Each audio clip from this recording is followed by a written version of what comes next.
They called me the family failure for choosing art over business. So, I built a $50 million company in secret and bought theirs. If you've ever been underestimated by the people who should have believed in you, subscribe, because this isn't just a story. It's a reminder that quiet ambition can shake entire empires. I adjusted the sleeves of my charcoal gray blouse in the mirror of my downtown Seattle loft, choosing something intentionally dull, something that wouldn't raise any questions. The basic Chromebook I kept just for family visits sat closed on my kitchen table, showing only a handful of simple sketches, just enough to maintain the illusion. The invitation to the Layton family gathering rested nearby, its silver lettering practically glowing under the pendant lights. Join us to honor the legacy of Layton Financial and celebrate the achievements of the next generation. My eyes lingered on the words. I'd never been part of the achievements column. The event, as always, was hosted at my brother Miles' estate overlooking Lake Washington. It promised catered elegance, power networking, and as usual, subtle reminders that I'd fallen short of the Layton standard. My phone buzzed, a message from my COO. Signature received, we officially own Graphenix Media. Layton Financial had just sold one of their struggling media ventures to my company. They didn't know it was mine. 10 years of careful misdirection was finally about to deliver the poetic justice I never dared to dream of. The drive through winding neighborhoods gave me time to reflect. I'd grown up in the Layton world, where prestige and pedigree were practically genetic. My father, Howard Layton, built a financial empire. My brother Miles was the next golden heir, Ivy League to the core.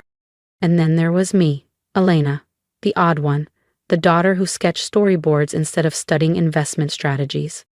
Art won't feed you, Elena, my father once barked. It's indulgence, not a livelihood. I still remember announcing I'd declined my acceptance to Yale to attend a digital arts college in Vancouver. My mother clutched her pearls like I'd told her I was joining the circus.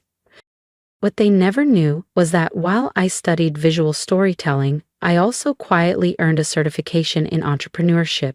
Nights were spent learning financial modeling. My first animated microseries went viral on a niche startup forum. The prize? 10 grand and a contract to produce a product explainer series. That was the seed. I funneled every cent back into hiring freelancers, building a team, and pitching corporate clients on branded storytelling. Turns out, the business world craved authenticity. Something animation delivered better than any PowerPoint. Now, at 34, I lead Ember House Studios. We power campaigns for half the Fortune 500. And today, Layton Financial becomes our newest client. Without even knowing it. We incorporated as Ember House Studios, and I made sure to use my middle name, Elena Phoenix, on every document. Elena Phoenix, not Elena Layton, became the creative force behind what would become one of the most sought-after digital storytelling agencies in North America. Of course, my family never knew. To them, I was still just Elena, the bohemian dreamer who occasionally sold an illustration online or picked up a freelance gig from a local boutique. Whenever they asked about my career, I gave them just enough to keep their low expectations intact. The Lakewood estate came into view, Miles's pride and joy. Acres of manicured lawn, towering hedges trimmed with machine precision, and a fleet of imported cars gleaming in the circular driveway. My modest Mazda 3 looked like a delivery vehicle parked among Bentleys and Aston Martins. I parked near the gate, took a breath, and checked my reflection in the rearview mirror. Neutral lipstick, no eyeliner, hair in a simple braid. My blazer was off-brand, my shoes scuffed just enough. Everything about my look had been carefully assembled to say, still trying, still failing. Elena! My mother's voice rang out as I walked up the stone path. We were beginning to wonder if you'd get here before dessert. She greeted me with her usual air kiss, her eyes immediately dropping to assess my outfit. I saw the quick flicker of relief. It was appropriately underwhelming. Traffic, I said lightly, and I had to finish a commission. Oh? Her eyebrows lifted slightly. Someone actually paid for your illustrations? The pause before illustrations was subtle, but pointed. If only she knew that just yesterday I'd finalized a $50 million contract with a global tech firm to build immersive onboarding content using AI-generated animation. Instead, I just smiled. Yeah, just a small e-commerce brand, nothing major. The interior of the house hadn't changed. Same gold accents, same sterile modern art, same oversized portraits of Miles and his accolades. Photos lined the hallway. Miles at Stanford. Miles receiving an award from the Chamber of Commerce. Miles cutting the ribbon at the latest Leighton Financial HQ. There was one photo of me tucked in a hallway corner, me at 17, in a paint-splattered hoodie, grinning beside a county art fair ribbon. The great room was buzzing. Conversations swirled about crypto valuations, IPO pipelines, and political connections. Near the fireplace, Cousin Blake was boasting about his VC fund's latest bet. Aunt Linda was showcasing her daughter's luxury skincare brand. And in the middle of it all stood Miles, sharp as ever in a Brioni suit. "Elena," he called, lifting his wine glass with that familiar smug tone. "Still chasing your little cartoons?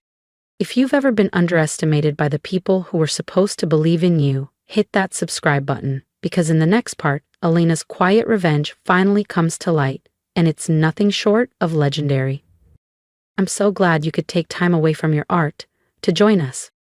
Miles offered a brief embrace, barely touching me, careful not to wrinkle his custom-tailored suit. "You look," he paused, eyes scanning my understated outfit, "comfortable."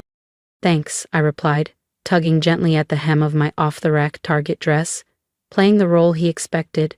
"Your suit is sharp." "Brioni," he said, smoothing the fabric. "A little something to celebrate our latest win. Leighton Financial just acquired our biggest competitor in the fintech space." I nodded, biting back a smirk. If only he knew that by tomorrow, his company would be under mine. Leighton Financial was hours away from being officially absorbed by Ember House Studios through our newly acquired media tech firm. "That's amazing," I said lightly. "Sounds like things are really taking off." "Better than ever," Miles beamed with pride. "Actually, I was just sharing our next expansion strategy. We're moving into digital content, animations, VR training tools, interactive campaigns. Corporate storytelling is the next frontier." My heart skipped. There it was, the reason I'd moved so aggressively on acquiring their media arm. They had no idea they were marching straight into my arena.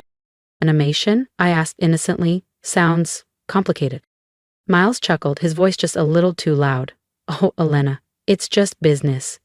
We won't be doing the actual design work. That's what freelancers are for. People like—" He waved vaguely in my direction.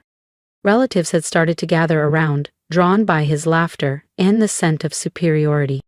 "Still doodling cartoons, Elena?" My cousin Blake chimed in with a smirk. "I've got a couple interns at my firm who moonlight as artists. Want me to send you their portfolio?" "Thanks," I murmured. "But I'm doing all right with my projects." "All right?" Miles arched an eyebrow. "Is that why you're still driving that little beater?" They didn't know I owned 3 cars, including a fully electric Porsche Taycan. And that the so-called tiny apartment I lived in, I owned the whole building. "I get by," I said with a shrug. "Not everyone needs marble countertops to feel successful." "Getting by isn't succeeding," came a familiar voice behind me. I turned. My father stood with his usual stern expression, arms folded. "Miles's latest deal is worth more than you'll ever make sketching fairy tales," he said flatly. The fire rose in my chest, but I smiled. In less than 24 hours, the fairy tale they mocked would own the empire they worshipped. By this time tomorrow, Elena Phoenix would be revealed as the CEO of Ember House Studios and the new owner of Leighton Financial's digital subsidiary. But tonight, I simply smiled and excused myself to get a drink. Let them enjoy their illusion of superiority a little longer. Let them believe I was still the floundering artist, barely making rent. After all, revenge is an art form too. The family gathering stretched into the evening, every hour bringing fresh opportunities for my relatives to offer backhanded compliments or outright reminders of my potential that never amounted to much. Meanwhile, I checked my phone like clockwork. Messages rolled in from my executive team.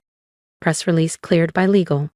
Features secured with Forbes for the 10 a.m. embargo. Board transition documents signed. It was all happening. I stood near the floor-to-ceiling windows, watching the golden light slip behind the manicured hedges of Miles' waterfront estate.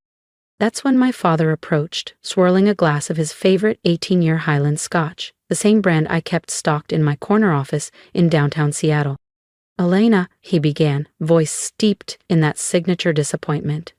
"Your mother and I have been talking." I braced myself. These conversations were never soft landings. "Your brother's new digital division will need creatives," he continued. "Entry-level stuff. Animations, illustrations, nothing too artistic, but stable, good benefits, a real salary." He emphasized real, like it was a jab. "She's willing to give you a chance," he added, "despite your lack of business experience." I sipped my champagne to hide my smile. If he only knew, Ember House's annual revenue nearly tripled what Leighton's entire media strategy had earned to date. "Thanks, Dad," I said, "but I'm doing fine with my freelance work." He sighed audibly. "Elena, you're 34. Don't you think it's time to stop pretending art is a career?" His gaze drifted to my simple dress, the shoes I'd scuffed on purpose, the facade I'd kept so carefully curated. "You could have gone to Yale. You could have led the next generation of Leightons." Instead, I'd chosen pixels and passion, and built an empire they couldn't even see. I opened my mouth to speak, ready to finally pull the curtain back, when my phone buzzed. All board members confirmed for tomorrow's 9 a.m. meeting. We're greenlit." I closed my mouth. "Not yet. 12 more hours. Then the art show begins." "Actually, what?" my father pressed, his brow raised in that familiar, disappointed way. "Nothing," I said softly.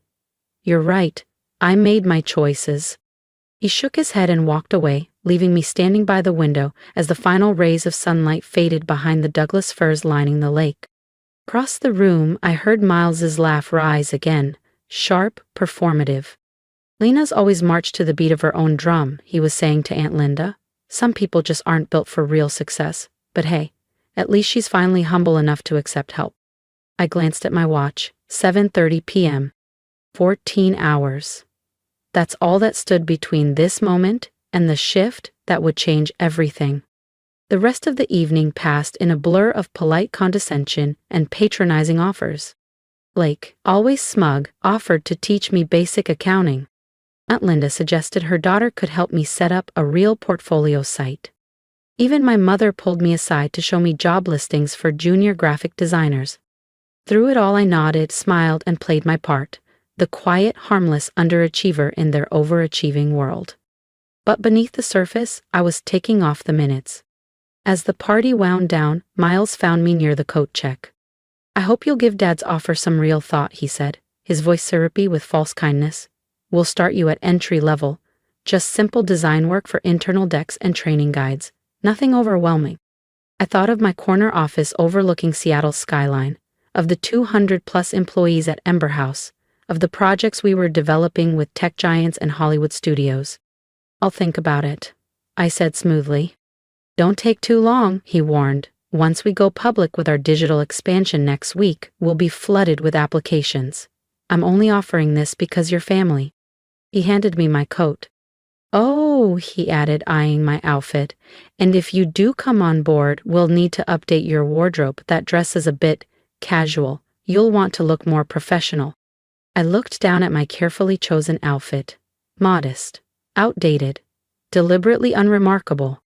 I thought of the walk-in closet at home filled with Prada, Dior, and Alexander McQueen. "I'll keep that in mind," I replied. As I drove back toward the city, the weight of the last 10 years hit me. 10 years of playing small, of letting them believe I'd failed. And now, finally, the moment I'd waited for was nearly here. The reveal, the reckoning, the masterpiece. Back in my Seattle penthouse, I slipped out of my struggling artist costume and into a pair of silk pajamas, luxuriously soft and worth more than Miles' entire wardrobe, including that smug Brioni suit. I opened my real laptop, the one I used to run an empire, not the decoy I brought to family events. On screen, the final acquisition documents for Leighton Financial's digital division glowed in soft light. A message pinged from Kara, my executive assistant. "Everything's confirmed for tomorrow." Car arrives at 8:30 a.m. sharp. The Leighton board still doesn't know you'll be at the meeting. I poured myself 2 fingers of the same aged scotch my father had been sipping earlier, the irony too rich to ignore, and stepped onto my terrace. Below, the city shimmered with electric confidence. Somewhere across the lake, Miles was probably still basking in self-importance, telling his wife about how he was giving his poor, wayward sister a chance at a real career. My private phone rang, the line only my core team had access to.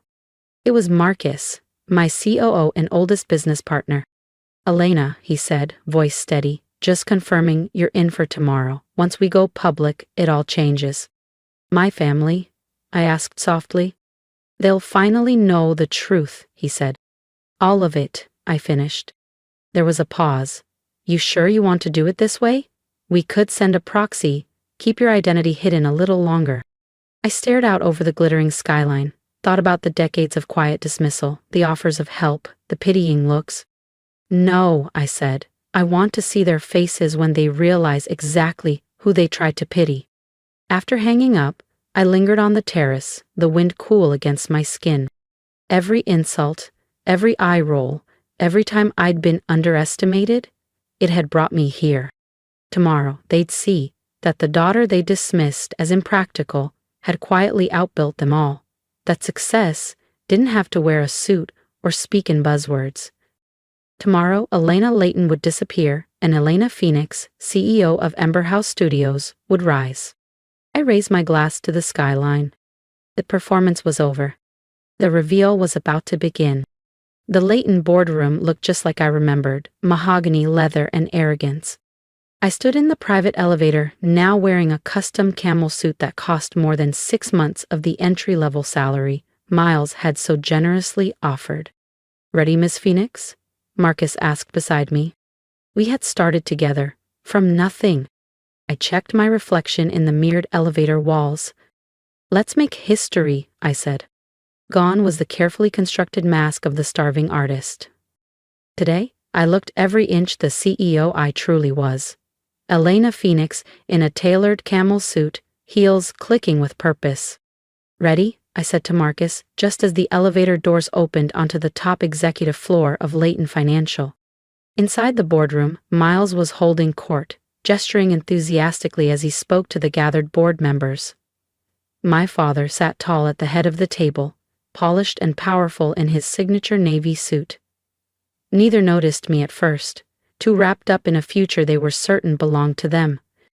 "The Ember House team should be here any minute," Miles was saying, brimming with confidence. "Once we finalize this partnership, Leighton Financial will lead the digital content space in under a year." "Actually," I said, stepping fully into the room, "there's been a slight change of plans." The room froze.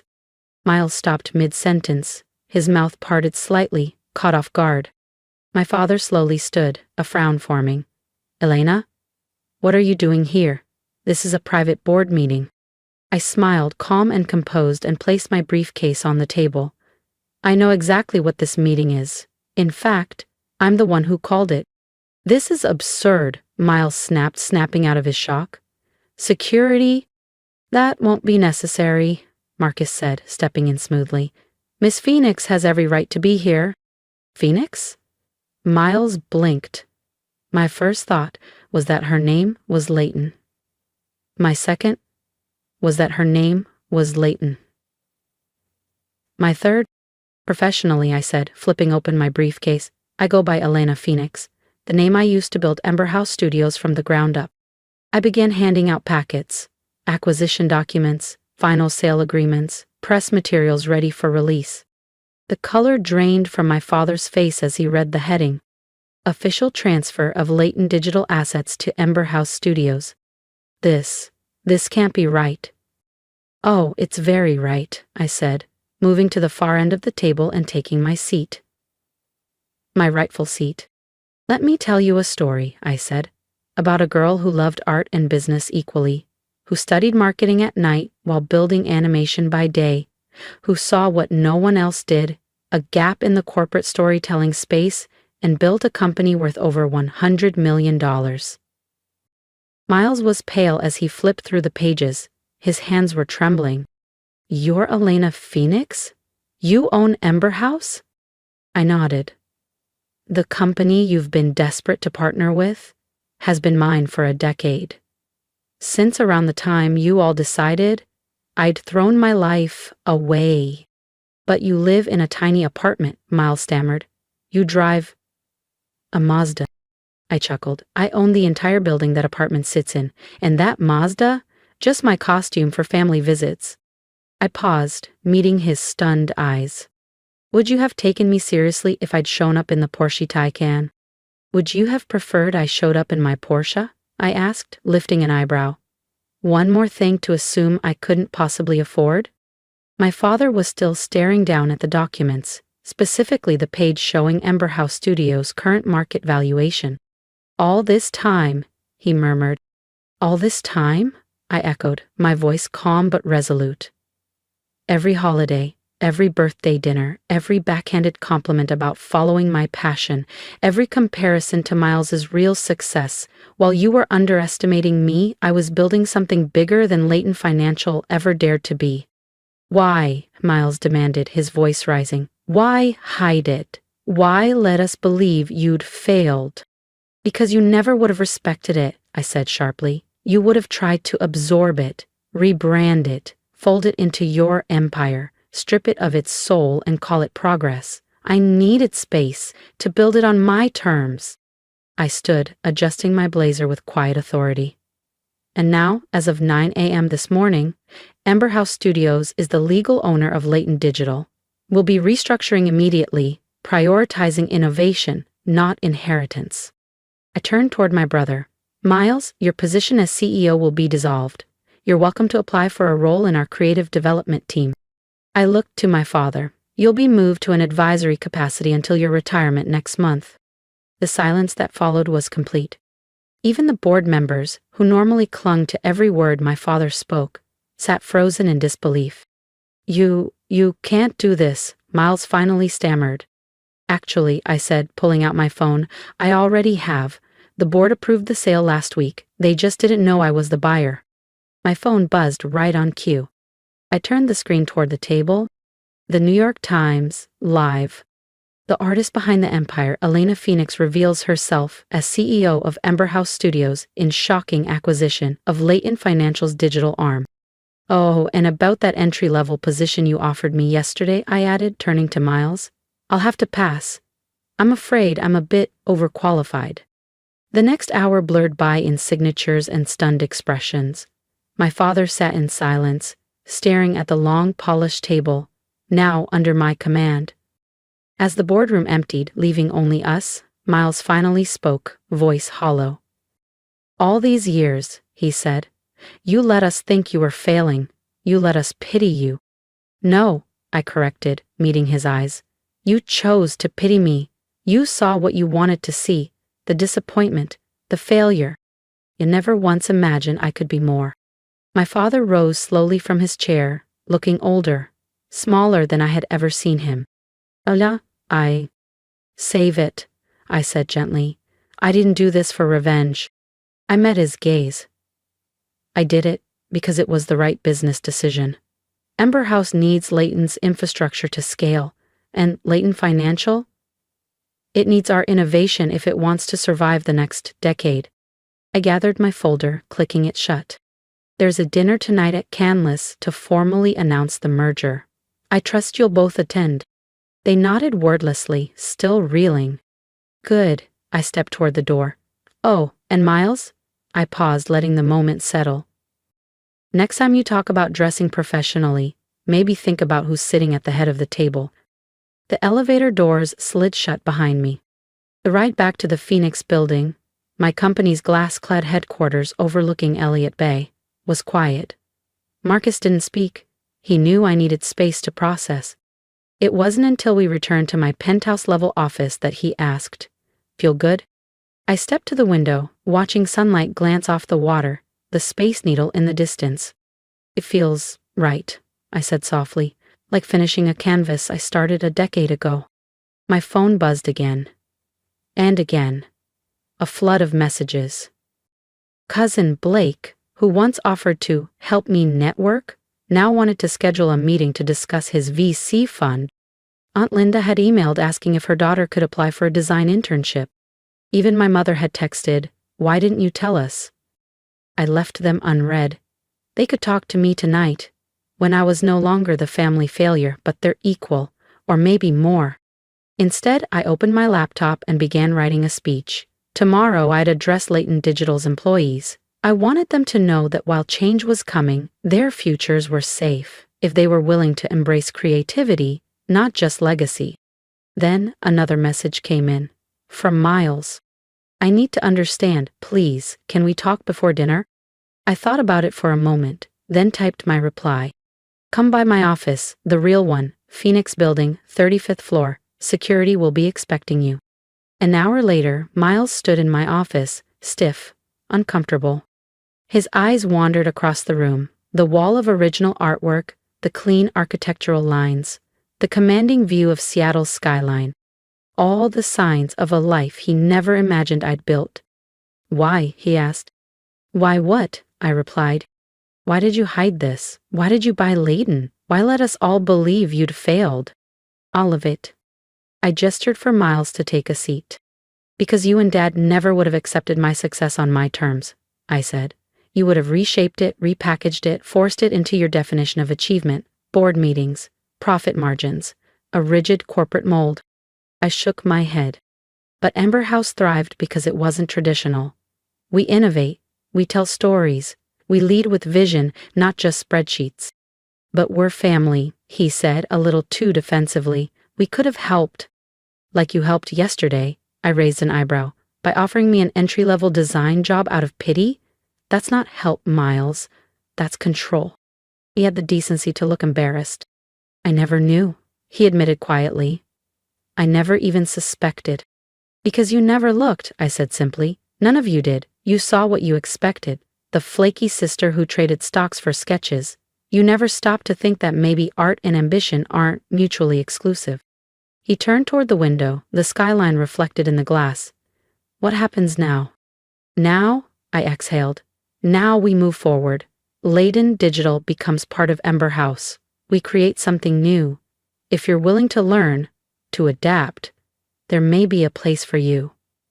But not as CEO, not anymore." He nodded, the reality finally sinking in.